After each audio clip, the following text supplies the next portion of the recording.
वाटतं लोकांच्या मनात शंका जर येत असतील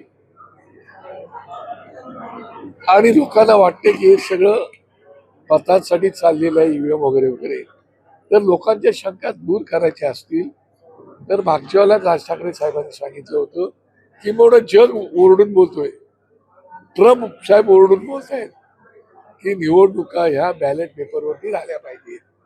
दुर्दैवाने ते होत नाही. त्यामुळे सरकार केंद्रातला असो किंवा राज्यातला असो, लोकांचं या सरकारच्या बद्दल मनामध्ये संभ्रम आहे, शंका आहे, विश्वास नाही. हे सगळं मॅनेज करतात. तर ही शंका दूर करायची असेल, दूध का दूध आणि पाणी का पाणी, तर मला असं वाटतं की त्यांनी येणाऱ्या निवडणुका ह्या बॅलेट पेपरवरती घेतल्या पाहिजेत. तर लोकांमध्ये तुमची लोकप्रियता किती आहे ती कळून येईल. नाही तर विरोधी पक्ष बोलणार, तुमचं चालूच राहणार ईव्हीएम मशीन मॅनेजमेंट आणि म्हणून त्या जाळायला लागतायत. धन्यवाद. मुलं आहेत, काहीतरी करण्याचा प्रयत्न करतायत. आमच्या त्यांना शुभेच्छा आहेत. वेगवेगळ्या विषयांमध्ये रोहित पवार बोलत असतात, अभ्यासपूर्ण बोलण्याचा प्रामाणिकपणे प्रयत्न करतात. सरकार किती गांभीर्याने घेते त्याचा विषय असतो, तरी पण गांभीर्याने सगळी मंडळी घेतील. आता सभागृहामध्ये खूप चांगली चांगली मुलं आहेत. त्याच्यात रोहित पवार आहे, आदित्य ठाकरे आहेत, असे खूप चांगली तरुण मुलं आहेत की उत्तम प्रकारचं आपलं मनोगत बोलत असतात, वेगवेगळ्या विषयांवरती बोलत असतात. थँक्यू. जून महिना हा जरा फारच वाढदिवसांचा, पावसाळ्याचा असा महिना आहे आणि यावर्षी भाग्यवान आम्ही एवढ्यासाठी आहोत की अधिक मास सुद्धा आहे आणि अधिक मासामध्ये अशा प्रकारचे उपक्रम जर तुम्ही केलेत तर त्याचा लाभ हा जे उपक्रम घेतात त्यांनाही प्रचंड प्रमाणात होतो. याचा अर्थ असं नाही की तुम्ही पण आरोग्य तपासून घ्यायला नाही पाहिजेत, तुम्ही आरोग्य तपासून घ्या. पण या महिन्यामध्ये जेवढं दान तुम्ही कराल तेवढं दान, जे जे दान कराल ते, त्यासाठी काही पैशाचं दान करायला पाहिजे असंच काही नाही. तुम्ही जे दान कराल, आता एक प्रकारे सुद्धा जे आपण करतोय एक प्रकारे दानाचंच काम आहे, पुण्याचंच काम आहे आणि ते अधिक मासात करण्याचं काम आपली सगळी मंडळी करतायत. आणि अशा अधिक मासामध्ये खूप मोठ्या मोठ्या लोकांचे वाढदिवस आहेत.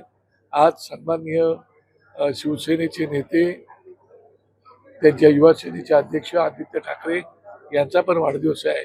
मी त्यांनाही मनापासून खूप खूप शुभेच्छा देतो की निश्चितपणे त्यांच्या हातून आणि अमित ठाकरे या दोन बंधूंच्या हातून या महाराष्ट्राची चांगली सेवा घडो आणि त्यांच्या हातून या महाराष्ट्राला चांगले दिवस यावेत यासाठी माझ्या अंतःकरणापासून ठाकरे कुटुंबातील प्रत्येक घटकाला मनापासून शुभेच्छा. उद्या तर आमच्या साहेबांचा वाढदिवस आहे आणि त्यामुळे त्यांनाही मनापासून मी शुभेच्छा देतो की त्यांचे विचार हे महाराष्ट्राच्या नव्हे तर देशाच्या कानाकोपऱ्यात जाऊन लोकांना ते लवकर कळवत, लोकांना ते थोडं उशिरा कळतात आणि मग गोंधळ होतो.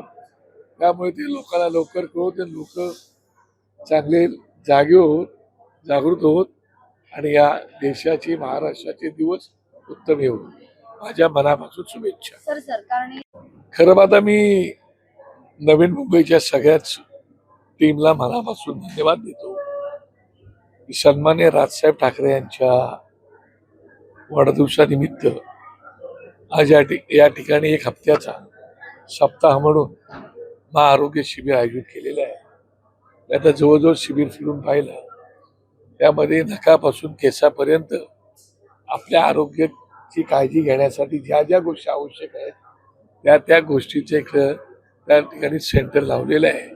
त्या ठिकाणी सगळे डॉक्टर्स आहेत आणि त्यांचे सहकारी आहेत आणि त्यामुळे एक हप्ताभर नवीन मुंबईची लोक याचा निश्चितपणे लाभ घेतील आणि आपला आरोग्य अत्यंत तंदुरुस्त ठेवतील अशी माझी अपेक्षा आहे.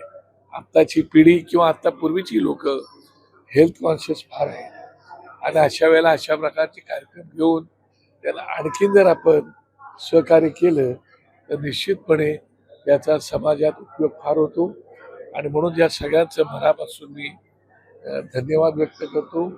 गजानन काळे, अभिजित देसाई आणि सगळेच महिला आहेत, पुरुष आहेत, कार्यकर्ते आहेत, खास करून डॉक्टरांनाही मनापासून धन्यवाद देतो आणि त्यांच्या आलेल्या सगळ्या टीमला धन्यवाद देतो की त्यांनी एक सप्ताह म्हणून आपला वेळ अत्यंत महत्त्वाचं या ठिकाणी दिलेलं आहे. कार्यकर्ते ते आपल्या नेत्याच्या प्रेमापोटी सगळं करत असतात. त्यासोबत सुद्धा ही मंडळी सुद्धा सहभागी होतात. हे वाखाणण्यासारखे आहे आणि म्हणून नवी मुंबईतील लोकांनी या आरोग्य शिबिराचा जास्तीत जास्त लाभ घ्यावा आणि आपलं आरोग्य कसं तंदुरुस्त राहता येईल त्याची काळजी घ्यावी. माझ्या मनापासून कोणतंही सरकार जरी असेल तरी ते शेतकऱ्यांसाठी, कामगारांसाठी, कष्टकऱ्यांसाठी, मजुरांसाठी, विद्यार्थ्यांसाठी, महिलांसाठी काम करत असतो. नाही करत अशाचा भाग नाही. परंतु योजना खरंच प्रात्यक्षिक आपण आणणार आहोत का प्रत्यक्षात, का आपल्या घोषणा करायच्या म्हणून करायच्या, असं लोकांना वाटतं कामा नये. विरोधी पक्षाला काय आहे की केलं तरी बोंबा मारणार, नाही केलं तरी बोंबा मारणार. माझं म्हणणं आहे, सरकार म्हणून तुम्ही ज्यावेळेला बघता त्यावेळेला एक समाजाच्या घटकाला आपण किती प्रामाणिकपणे मदत करतोय हे फार महत्वाचं आहे. आता काशीनाथ गायकवाड नावाचा एका शेतकरी आहे, त्याची सौभाग्य होती, त्याचा एक बैल मृत्यू पावला होता म्हणून बिचारी नांगराला जोखडासारखी बांधून घेऊन ती शेत नांगरत होती. ते सरकारला कळलं म्हणून सरकारने ताबडतोब सद्भावनेने एक त्यांना बैल पाठवला. पण तो जो बैल पाठवला तो कुठला बैल होता मला माहिती नाही. तो बैल गेल्या गेल्या तो आजारीच बैल होता, त्यांनी मानच टाकून दिली. माझं म्हणणं की सरकारने या गोष्टी बघायला पाहिजेत की आपण ज्यांना मदत करतो ती खरंच प्रामाणिकपणे मदत करतोय का, आपण घोषणा करतो त्या खरंच प्रामाणिकपणे जाणार आहेत का. कारण लोकांना ती घोषणा आधी आठवते, 15 लाख आमच्या खात्यात येणार, ते काय आले नाहीत. आजचे दिन येणार, त्याबद्दल आता मी बोलणं काय उचित नाही. तुम्ही चॅनेलवाले आहेत, तुम्हाला माहिती आहे. माझं म्हणणे लोकांना सगळ्यांना वाटतं की चांगले दिवस यावेत, सरकार कुठलंही असो. लोकांना अपेक्षा असते की आमच्या प्रत्येक गोष्टीची काळजी घ्यावी, ती करावी. आणि शेतकरी हा तर आपला अन्नदाता आहे, त्याच्यासाठी तर सरकारची जबाबदारीच आहे, आमची जबाबदारी आहे, सगळ्यांची जबाबदारी आहे. तेव्हा ती फसवी घोषणा न करता अत्यंत खऱ्या घोषणा करून कसं आडात असं तर पोरात येईल ना. परत बजेट आहे का आपल्याकडे, नाही तर काय आहे, दिवाळी साजरी करायची कर्ज घेऊन, तसं सगळा कारभार चाललाय का तर राजकारण चालू ठेवायला. हे काही उचित नाही. की जिथं म्हणजे सत्तेत असणारी लोक समाधानी नसतील तर तुम्ही तिथे कसे समाधान असणार. तुम्हाला म्हणजे काय दाखवायला लागतं, बोलायला लागतं, ते तुमच्या हायकमांडला विचारायला लागतं, हे दाखवू की नको, हे बोलू की नको, नाहीतर तुमचं पण सगळं धंदा पाणी बंद होऊन जाईल. त्यामुळे तुम्हाला पण ते करावं लागतं. आता ही परिस्थिती जर असेल आणि सत्ताधारी पक्षाला जर आंदोलन करावी लागत असतील तर मग काय, सरकारनं देह माय धरणीत आहे अशी परिस्थिती आहे. आणि त्याच्यामुळे हे दिवस असेच पुढे चालत राहणार आहे.